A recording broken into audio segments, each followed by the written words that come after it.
semua. Sugeng sonten. Assalamualaikum warahmatullahi wabarakatuh. Salam sejahtera buat kita semua. Jumpa lagi dengan saya, Mbak Melati dari Jawa Timur.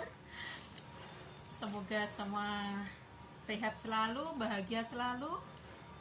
Pada sahabat-sahabat Melati dari Jawa Timur, dimanapun berada, di dalam negeri ataupun di luar negeri. Kita lanjutkan. Dulu saya pernah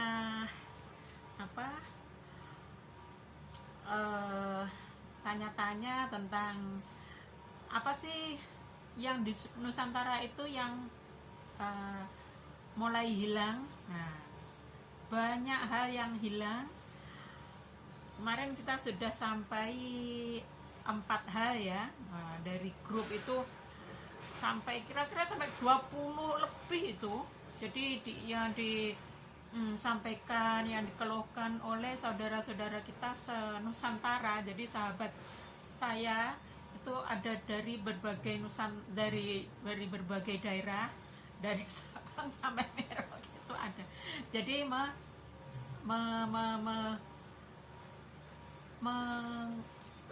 mengungkapkan apa saja yang hilang dari Nusantara itu. Nah, kita lanjutkan ya. Kemarin sudah sampai 4.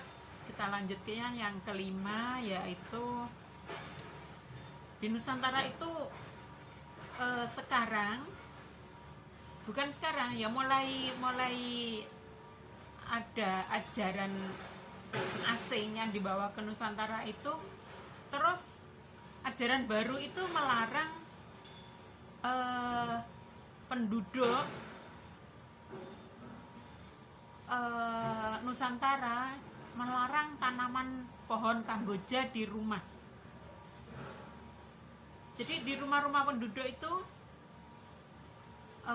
yang menanam bunga kamboja itu istilahnya dinegatifkan. Jadi mempersembahkan keindahan bunga kamboja itu terhenti. Nah, kalau di daerah daerah saudara kita di Bali gitu masih banyak ya. Jadi sempat ditaruh di rambut itu kan indah, khas banget gitu. Bali khas banget, cantik. Kadang saya kalau lagi main-main di luar gitu nemu bunga kamboja gitu ya, itu saya selipkan di sini. Bali re. Nah, demen juga kita sebetulnya. Cuma ya itu tadi, kalau di daerah luar Bali sudah nggak ada. Kayaknya banyak bunga kamboja itu yang memang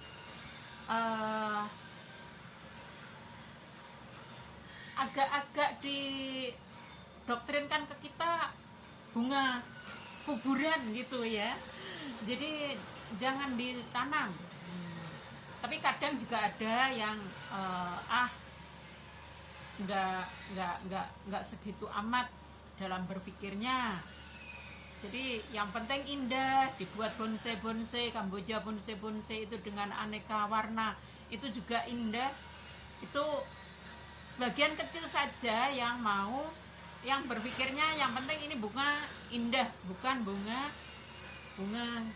kuburan gitu. Itulah yang terjadi di Nusantara kita, bahwa adanya pelarangan menanam pohon kamboja, agar budaya mempersembahkan keindahan, mempersembahkan bunga yang indahnya Kamboja itu terhenti. Memang sengaja agar itu berhenti, keindahan-keindahan seperti itu di Nusantara. Sementara orang Bali masih terus melestarikan budaya-budaya itu. Ya itulah kekuasaan Tuhan. Jadi sebetulnya memang Nusantara itu punya sangat luar biasa indah kebudayaan. Cuma memang ada ajaran asing itu yang terus ingin menghilangkan. Tuhan masih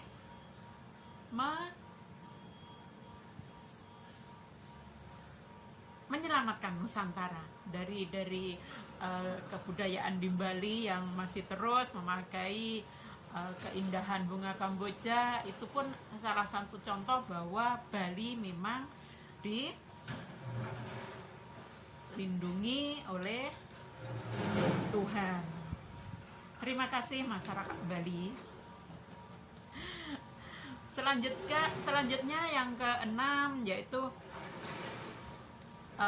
ini senada tapi lain maksud. Jadi memindahkan dan memfitnah bunga Kamboja itu sebagai bunga setan, bunga iblis, dan harus ditanam di kuburan saja. Aneh-aneh banget memang. Kenapa sih bisa punya pikiran sejelek itu kepada leluhur kita, kepada budaya kita? Hanya gara-gara apa? Gara-gara ingin mendapatkan pengaruh, mendapatkan pendukung. Nggak usah segitunya kali. Itu bunga juga ciptaan Tuhan. Kita tuh tinggal bersyukur atas keindahan yang ada di Nusantara. Jadi padahal yang meninggal itu kan saudara-saudara kita juga. Yang ada di kuburan itu loh juga saudara-saudara kita juga.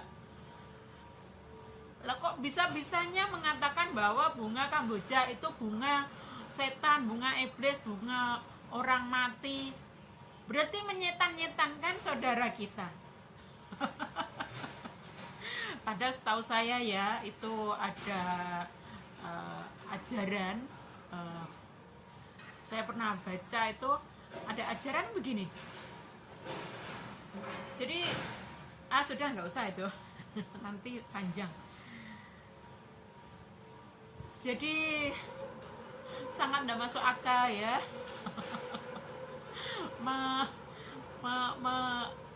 Mendiskan apa bunga Kamboja yang demikian indah, terus difitnah agar ditanam di kuburan saja karena itu bunga setan. Lain ini sebetulnya kan ya menyetan-nyetankan saudaranya yang sudah meninggal, orang tuanya yang sudah meninggal. Nggak nalar sama sekali. Saya kalau sudah nggak masuk akal gitu, saya pengen nerjang aja rasanya. Selanjutnya nomor 7 yaitu melarang sembahyang pakai dupa, pakai menyan. Nah, padahal di Mekah sendiri dari asalnya ajaran asing itu datang, mereka itu memakai menyan, dupa. Ya karena sudah sering saya katakan bahwa Kanjeng Nabi itu adalah spiritualis sejati. Sangat-sangat persis yang dilakukan oleh orang-orang Nusantara. Jadi sebelum Kanjeng Nabi itu melakukan semedi-semedi di gua, itu Nusantara sudah jaya. Semua sudah melakukan semedi-semedi yang sangat luar biasa, menghasilkan penduduk yang sangat luar biasa, sangat punya rasa toleransi yang tinggi terhadap sesama, rasa kasih sayang yang tinggi dengan sesama, kesadaran bertuhan yang luar biasa, rasa bersyukur pada Tuhan yang telah memberi sedemikian besar nikmat, sehingga Nusantara demikian gemah ripah loh jinawe, subur makmur. Beda banget dengan keadaan gersangnya Arab sana. Itu Nusantara sudah sedemikian itu loh. Itu karena apa? Karena demikian bisanya bertuhan yang baik. Terus Kanjeng Nabi juga melakukan berspiritual di gua-gua seperti orang Nusantara. Terus mendapatkan wahyu ketika di gua. Masuk akal ya? Saya kalau masuk akal gitu saya bisa enak gitu ya. Jadi belum ada. Terus setelah itu ada jadi Kanjeng Nabi terus ya buat panutan penduduk Mekah sana. Nah setelah itu dibawa ke Nusantara dirubah seperti Kanjeng Nabi. Padahal Kanjeng Nabi itu di Arab, daerahnya sudah beda banget dengan Nusantara yang sudah sedemikian macam surga, jauh banget budayanya dengan budaya Nusantara. Lah itu kok diimpor ke Indonesia. Indonesia yang sudah gemar ripah loh jinawe macam surga dirubah. Dah, tuh. Entah itu kesalahan atau apa, mari kita berpikir sehat. Sekarang kalau ada orang, bener loh, saya dari kecil itu kalau ada orang yang bakar dupa gitu, udah negatif banget pikiran kita. Wah, dia pergi ke dukun. Loh, padahal setelah saya tua ini ternyata bakar kemenyan, bakar dupa itu memang perwujudan untuk mendekatkan diri pada Tuhan. Kalau toh memang ada dukun tentang yang negatif-negatif, banyak dukun Nusantara itu yang luar biasa. Maksudnya dukun, sekali lagi selalu saya kata bahwa dukun itu adalah vocab zaman dulu untuk menyebut orang yang ahli.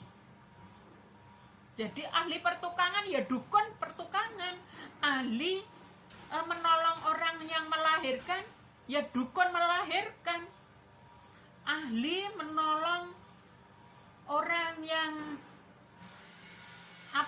mungkin patah tulang ya dukun sangkal putung atau apa. Ahli dalam bidang spiritual ya dukun dalam spiritual. Dan ahli bermacam-macam ahli dulu ya, ada bangunan ya, ada apa segala macam ada juga. Itu namanya dukun. Jadi stop, jangan menilai dukun itu negatif. Oke? Kalau memang cinta Nusantara, jangan sekali lagi mengatakan bahwa dukun itu negatif. Oke? Setuju ya? Sepakat ya? Kalau toh memang ada dukun yang negatif, itu sama saja dengan sekarang ada orang yang sok walim, sok suci yang melakukan tindak kriminal juga ada. Lah kenapa cuma dukun? Heran saya itu loh, masuk akal nggak kira-kira? Kalau kita ngejas dukun itu negatif, geram rasanya. Ya baru-baru sekarang nih saya baru terbuka betapa kita itu sangat tidak adil dengan saudara kita. Yang namanya perbuatan tidak baik itu di segala profesi ada. Perlu dipahami itu. Oke, kita lanjut. Yang ke-8 yaitu melarang memakai selendang untuk penutup kepala, padahal cukup dijadikan kerudung tutup kepala versi Nusantara. Apa ya maksudnya? Jadi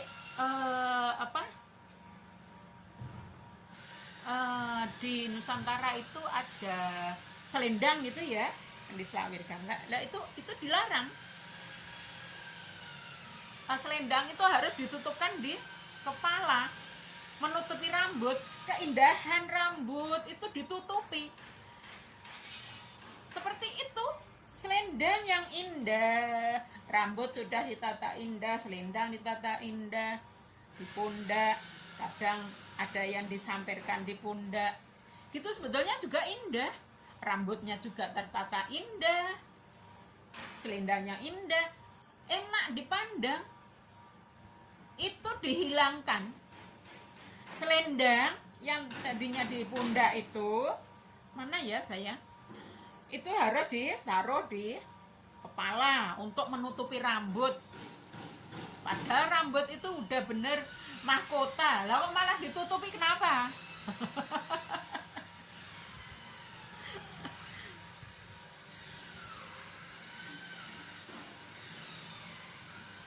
Aneh banget memang. Hilang semua di Nusantara kita, hilang.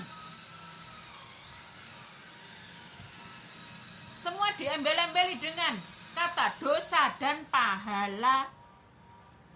Rambut ditutup katanya berpahala.